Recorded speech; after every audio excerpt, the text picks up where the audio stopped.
Por que é tão difícil mudar? Porque muitas vezes estabelecer um novo padrão de ações, de pensamentos, é tão difícil. A maioria de nós sabemos o que é certo, mas temos grandes dificuldades de fazer o que é certo.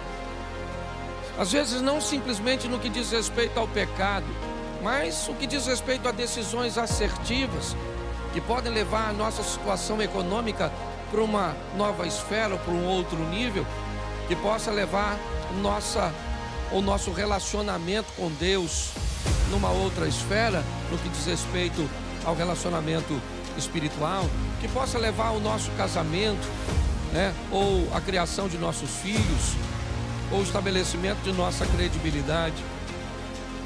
Todos nós gostaríamos de mudar, e por que queremos tanto algo que muitas vezes não conseguimos?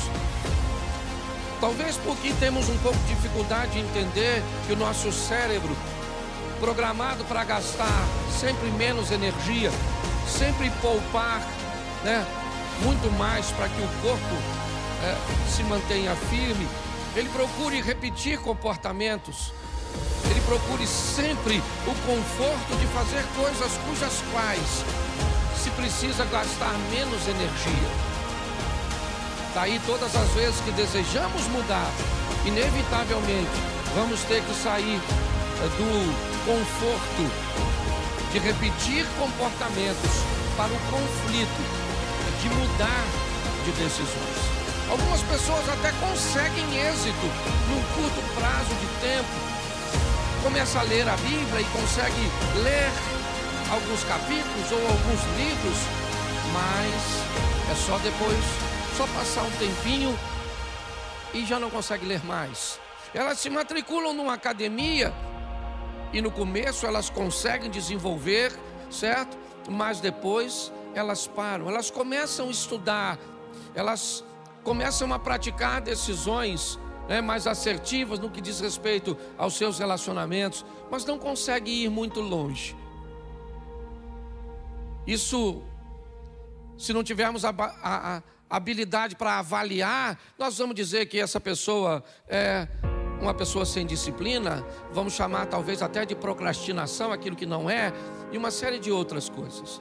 Eu tenho aprendido que pessoas normalmente mudam em 4 ambientes, são os mais fortes de mudança. O primeiro ambiente onde as pessoas costumam mudar é o ambiente da dor.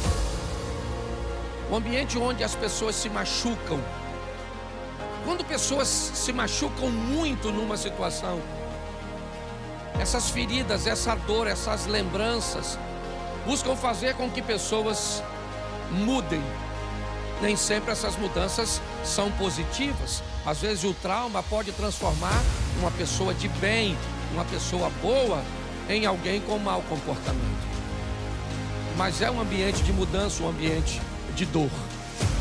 Algumas pessoas, ou outro ambiente que é muito comum das pessoas mudarem também, são os ambientes de inspiração. Aquele ambiente onde você vai e alguém conta uma história, que venceu um câncer, que conseguiu ultrapassar uma dificuldade, que conseguiu que uma porta fosse aberta depois da falência financeira. E nesse ambiente de inspiração, pessoas então inspiradas pelo exemplo do outro também mudam. Isso é muito comum através dos testemunhos.